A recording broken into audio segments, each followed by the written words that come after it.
नमस्कार दर्शकों, इस समय हम हैं भारतीय पुरातत्व सर्वेक्षण शैलाश्रय आदमगढ़ होशंगाबाद। एक ऐसा दिव्य स्थान जो पुरातत्व विभाग के अधीन आता है।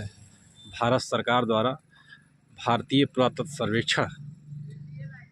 और देख सकते हैं आर्ष गुरुकुल महाविद्यालय के स्वामी जी ओम प्रकाश आर्य जी और प्रणव जी के साथ में सब लोग आज आए हुए हैं इस पुरातात्विक सर्वेक्षण में।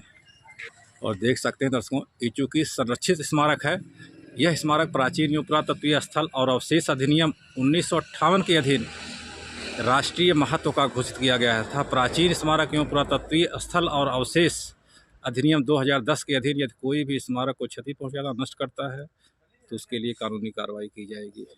और ये आदमगढ़ के शैल चित्र, विंध्य पर्वतमाला में विद्यमान आदमगढ़ की पहाड़ियाँ मध्य प्रदेश के होशंगाबाद जिले में मुख्यालय के दक्षिण में लगभग 3 किलोमीटर पर स्थित है। तो दर्शकों, भारत सरकार रत्नकीर्ति पावरेणु भारतीय पुरातत्व सर्वेक्षण शैलाश्रय आदमगढ़ जिला होशंगाबाद, जो अब नर्मदापुरम के नाम से जाना जाता है। ये देख सकते हैं दर्शकों, ऐसी आकृति बन गई है जैसे कुछ पहले से नक्काशी निकाली गई हो या खुदाई की गई हो। 4 नंबर की और ये देख सकते हैं अद्भुत और अप्रतिम यहाँ गजब बना हुआ है। और ऐसी शैलाश्रय तो दर्शकों देख सकते हैं, हम इस समय नर्मदापुरम शैलाश्रय में हैं, रॉक शेल्टर आदमगढ़। ओहो, हमारे साथ आर्ष गुरुकुल महाविद्यालय के स्वामी जी, जिनका काफ़ी योगदान रहा है शिक्षा के क्षेत्र में। कहते हैं अगर शिक्षा और संस्कार दोनों किसी भी विद्यार्थी के अंदर उपस्थित हैं तो उसका जीवन बहुत ही उज्जवल और निर्मल बन जाता है। स्वामी जी क्या कहना चाहेंगे इस ऐसी दिव्य भूमि पर पहुंचकर, क्या कहना चाहेंगे? ये शैलाश्रय जिसको कहते हैं अंग्रेजी में रॉक शेल्टर, और वेद मंत्र के शब्द लिखे हैं। हाँ, रत्न कीर्ति पावरेणु, अर्थात हाँ, जो हमारे प्राचीन जो भी श्रेष्ठ तत्व हैं उनका सबको बखान करना चाहिए, बतलाना चाहिए। तो ये शैलाश्रय ऐसा कहते हैं कि यहाँ पर जो चित्रांकन हुआ है हाँ, वो लगभग 10,000 साल पुराने हैं। 10,000 साल पुराने। ओहो, अद्भुत और अप्रतिम। देख सकते हैं इस स्टोन को देख के ऐसा लगता है जैसे किसी कारीगर ने बहुत ही सुंदर कारीगरी की है, लेकिन ये पूरा नेचुरल है। सबसे ऊंची बात यह है कि पूरा प्राकृतिक है, तनिक भर कहीं छेड़छाड़ नहीं किया गया है। देख सकते हैं ये रॉक शेल्टर एक नंबर, गजब का लाल पत्थरों का एक ऐसी कारीगरी भारतीय पुरातत्व विभाग के अनुसार पहाड़ियाँ। और ये रॉक शेल्टर 2 नंबर। और यहाँ पर योगाचार्य ओम प्रकाश शास्त्री जी और प्रणव जी, जो आर्ष गुरुकुल महाविद्यालय के एक पूर्व विद्यार्थी है और एक वर्तमान विद्यार्थी हैं, दोनों लोग संध्या करते हुए।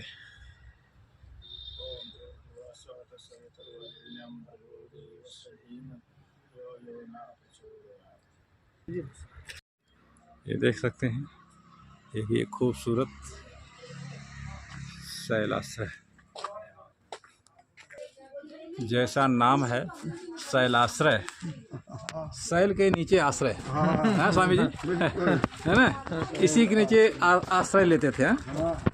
शैलाश्रय। ये रॉक शेल्टर नंबर 6। और हम और एक रॉक शेल्टर पे पहुंच गए हैं। गजब ऐसा बना हुआ है, लगता है इसे कोई सेट कर दिया है स्टोन को, लेकिन टोटल नेचुरल है एकदम। गुफा में जा रहे हैं।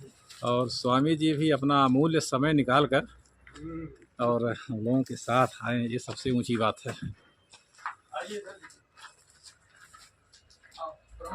देखना रहमत जाना वहीं।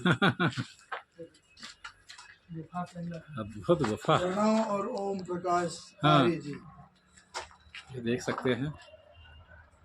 शैलाश्रय माने गुफा में घुस गए। हाँ, प्राकृतिक गुफा। प्राकृतिक गुफा। इधर स्वामी जी विराजमान हैं और इधर हम पहुंच आए हैं रॉक शेल्टर 7 नंबर। और दिव्यता यहाँ की बताती है प्रकृति के काफ़ी नज़दीक, और इस प्राकृतिक वातावरण में अद्भुत शांति देख सकते हैं। स्टोन से बने हुए छोटे छोटे मकान यहाँ का आश्रय के रूप में ये देख सकते हैं। क्या गजब बना हुआ है। Rock shelter number 9 number.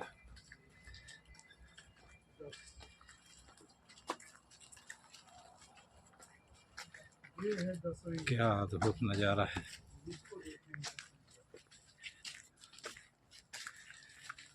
ये 10 नंबर आ गया। मेन बड़ी बात यहाँ पर ये है, हाँ सर। जिराफ के चित्रांकन कैसे किया। यहाँ तो कोई जिराफ होता ही नहीं। हाँ इसका मतलब बहुत पहले, हजारों साल पहले यहाँ हाँ। जिराफ भी रहते होंगे। हो। तभी यहाँ जो चित्रांकन किया गया है उस हाँ। समय के लोगों द्वारा। बिल्कुल बिल्कुल बना है जिराफ। देखेगा जिराफ को तभी तो उन्होंने वो हाँ। चित्रांकन किया होगा। हाँ, जिराफ देखते होंगे। ओम रक्षक। चलो। ये है ना इसको क्रमांक शैलाश्रय क्रमांक 10 नर्मदा यहाँ पर हम लोग पहुँच गए हैं। और स्वामी जी बताएंगे यहाँ पर जो चित्रांकित किया गया है ये कैसे है। स्वामी जी जरा बताएं आप।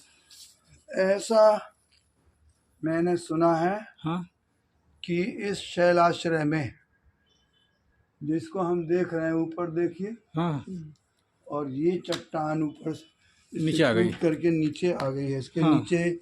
नीचे की मिट्टी निकल बह गई होगी हाँ। हजारों सालों में हाँ वर्षा से। बिल्कुल बिल्कुल। और फिर जैसा भी बैलेंस थोड़ा बहुत बिगड़ा हो तो ये चट्टान हाँ नीचे आ गई। को आ गई और ये स्थान बन गया। उस समय के जो भी यहाँ वन में रहते होंगे लोग, हाँ। वो इसके नीचे अपना समय व्यतीत करते होंगे। बिल्कुल बिल्कुल। और क्योंकि उनको और कोई काम तो था नहीं, केवल खाना है, जीवन चलाना है। बिल्कुल बिल्कुल। और इस तरह से उन्होंने यहाँ पर ये चित्रांकन किया। बहुत ध्यान से इसको देखने से पता चलेगा। थोड़ा सा हाल के स्वामी। यहाँ के हाँ बहुत। जो पेड़ होंगे उस समय के, हाँ उनका रस लेकर के हाँ हल्की कुची बना करके और फिर चित्रांकन किया। यहाँ पर जिराफ देखने को मिल रहा है। देखिए हाँ। वो जिराफ लंबी गर्दन, हाँ। वहीं एक मनुष्य खड़ा हुआ है। हाँ उसमें ये है ना। फिर उसके नीचे एक धनुषधारी खड़ा हुआ है, वो तीर कमान लिए हुए। हाँ उसके ऊपर भी खड़ा है, वो भी हथियार लिए हुए। तो क्योंकि अच्छा कलर कैसा है, छूटा नहीं कलर आज तक। ये कलर तो हजारों साल से है। हाँ। और ये छूट नहीं रहा है। हाँ। ये अच्छा है कि सरकार ने भी व्यवस्था कर दी कि कोई छेड़छाड़ नहीं रखा जा रहा है। हाँ। इन शैल चित्रों को कोई हानि न पहुंचाए, कोई और रंग न यहाँ पर कर दे। बहुत क्लियर तो, देखो दिख रहा है स्वामी जी। हाँ, देखिए इसमें एकदम देखिए कितना क्लियर दिख रहा है। हम लोगों की छाया भी पड़ रही है वैसे। तो यहाँ गज हाथी भी है, घोड़े भी हैं, जिराफ हैं। देखो सवार का मतलब यानी ये एक आकृति बनाई, युद्ध करते हैं। अभी तक मिटा नहीं, मतलब जब से क्यों करते हैं उस समय किसी युद्ध हुआ क्या देख रहा है? वो उन्होंने देखा होगा, वो तो बनाने वालों ने। हाँ नीचे और अधिक थोड़े बड़े बड़े चित्र दिख रहे हैं नीचे को। वो भी घोड़े वोड़े के हैं। भाला लिए हैं, भाला और ये देखिए तीर बाण युद्ध कला का बहुत ही सुंदर प्रदर्शन किया गया है। ये देख सकते हैं तलवार और ढाल के साथ, और एक के हाथ में धनुष और बाण है। गदा देखिए, है ना, बहुत ही सुंदर ढंग से। और इस जो इंक है, स्याही है, गजब बना। थोड़ा बच के रहना। अफ्रीका, हाँ, साउथ अफ्रीका महाद्वीप में होते हैं जिराफ तो। ऐसे ऐसे युद्ध करते हैं। बस जहाँ से आए होंगे वो लोग यहाँ बस करके फिर अपना ये चित्र है। बहुत ही सुंदर और बहुत ही भव्य नज़ारा, प्रकृति की गोद में अद्भुत और अप्रतिम, तलवार, त्रिशूल आदि। बहुत सुंदर। नमस्कार दर्शकों, इस समय हम हैं नर्मदापुरम, एक ऐसा दिव्य स्थान जिसकी कल्पना नहीं आप कर सकते। रॉक शेल्टर शैलाश्रय, इस नाम से भारत सरकार ने इसे पुरातत्व विभाग को दे दिया है सुरक्षित रखने के लिए। ऐसी ऐसी दिव्य कलाकृतियाँ यहाँ पर हैं उपस्थित कि देखकर मनमुग्ध हो जाता है आदमी। आज हमारे साथ आर्ष गुरुकुल महाविद्यालय के आचार्य स्वामी जी हैं उपस्थित, और ओम प्रकाश जी हैं, प्रणव जी हैं। स्वामी जी क्या कहना चाहेंगे इस दिव्य स्थान के बारे में? यह स्थान बहुत प्राचीन है। इसको प्राग ऐतिहासिक काल का बना हुआ माना जाता है। यहाँ पर निश्चित रूप से जो लोग उस समय रहे होंगे, और जिसके कारण से इस पहाड़िया का नाम भी आदमगढ़ है। आदमगढ़, हाँ, आदम शब्द आदिम से बना हुआ, संस्कृत का आदिम है। आदिम माने आदि वाला, बहुत प्राचीन। तो उनका ये गढ़ तो हो गया आदिमगढ़ को ही आदमगढ़ कहने लगे लोग। तो इतना प्राचीन ये स्थान है। उस समय निश्चित रूप से उस समय के लोगों को ये पता था कि किस वृक्ष आदि के रस से चित्रांकन किया जाए कि जिससे हजारों हजारों साल तक मिटे नहीं, नष्ट ना हो। उस समय के ज्ञान को भी अपन ले सकते हैं। तो ये सब जैसे चित्रांकन आप देख रहे हैं, और पहाड़िया ऊपर छतनुमा इतना ऊंचा ये बना हुआ है। लेकिन साथ ही ये भी बड़ी बात है कि भगवान ने कैसी ये सृष्टि रची हुई है। उस परम पिता परमेश्वर को तो बारंबार प्रणाम है। और साथ ही इतने प्राचीन जहाँ कहीं भी मिले अवशेष या चित्रांकन, तो हमको अपने देश को बहुत आगे बढ़ाने के लिए प्रयत्न करना चाहिए, संसार को बतलाना चाहिए। तो ये क्षेत्र इसी प्रकार से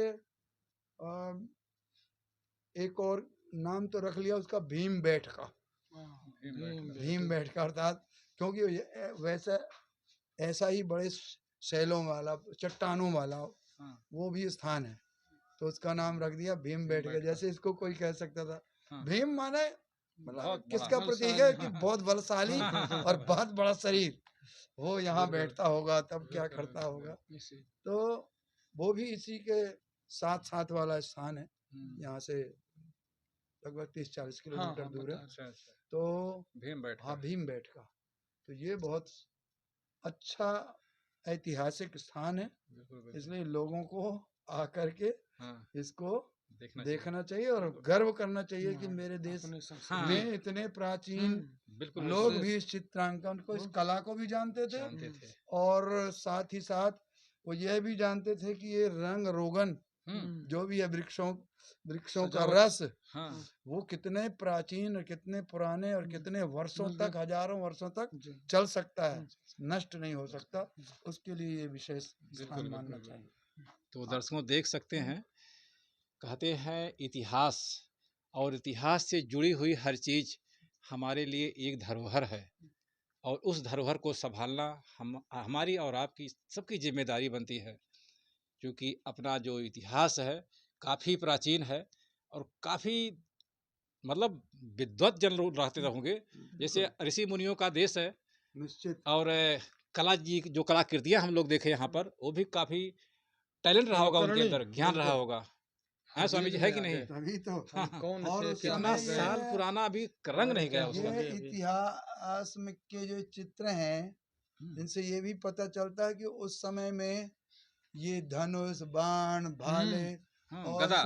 गदा, वो दोनों ओर हाँ गदा का जो रहता है गोल गोल, आगे हाँ। पीछे। उसका चित्रांकन हाँ, यहाँ चित्रा किया वही तो गया देखा है। हमने, अभी कवर इसलिए किया है, हमने कवर किया है निश्चित उसको। रूप हाँ, से उस समय हाँ, विशेष ही इन सबको ज्ञान था। बिल्कुल और दुष्टों से युद्ध तो करना ही करना चाहिए, चाहिए, बिल्कुल। सज्जनों की रक्षा हाँ। करना चाहिए। हाँ, श्री कृष्ण जी ने लिखा है गीता में, हाँ। है बिल्कुल, साधु नाम परित्राणाय हाँ, साधुना भरुत्राणाय विनाशाय साधुना चतुष्कृता विनाशाय च दुष्कृता, धर्म दुष्टों का बिल्कुल, नाश और सज्जनों की का रक्षा करनी चाहिए। बहुत अच्छा है। सुंदर। लोग देखे इसको। हाँ। ओम प्रकाश जी, आप क्या कहना चाहेंगे? मैं यही कहना चाहूंगा कि आज आकर हमको बहुत अच्छा लगा। इसी 7 किलोमीटर की दूरी पर गुरुकुल में हम पढ़े और आचार्य जी ही ले आए थे, और आज भी जब आए तो स्वामी जी के ही कुल में। हाँ, बहुत अच्छा लगा। और लोग इसको देखें, संस्कृति को अपने जाने, इसको जन जन तक, ये बच्चों बच्चों तक जाए, ये इतिहास में जाए। एक बच्चा आया हुआ, प्रणव इधर आओ। हाँ। क्या कहना चाहोगे? हाँ। 10th क्लास का बच्चा है, क्या कहना चाहोगे बेटा? ये स्थान बहुत अच्छा है, आप लोग सब लोग यहाँ पर आने की इच्छा रखें और आए भी। ओह, क्या बात है, देखिए बहुत सुंदर। धन्यवाद।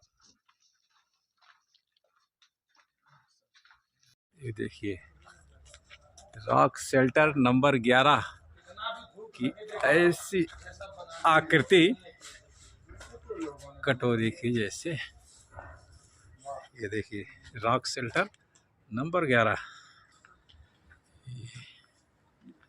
एक एक कड़, एक एक।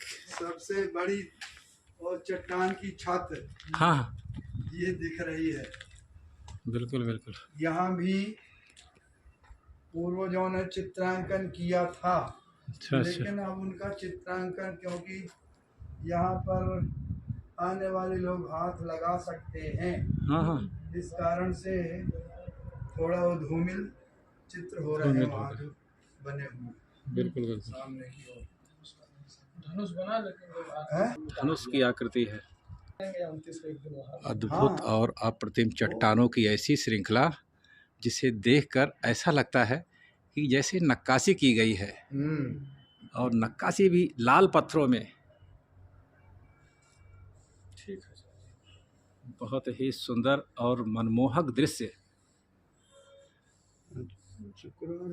जी जी। तो दर्शकों, ये था पहाड़िया आदमगढ़, जिसे भारतीय पुरातत्व विभाग के अधीन सुरक्षित किया गया है। बहुत ही सुंदर और दिव्य नज़ारा यहाँ पर स्वामी जी के साथ और आर्ट्स गुरुकुल के विद्यार्थियों के साथ यहाँ पर भ्रमण हुआ। एक ऐसा दिव्य स्थान, एक ऐसी कलाकृतियाँ चट्टान की, रॉक शेल्टर की, जो दिल को मोहित कर गई। तो हमारे साथ जुड़े रहने के लिए बहुत बहुत धन्यवाद। जुड़े रहिए हमारे साथ और देखते रहिए हमारा YouTube चैनल महेंद्र अवधपुरी।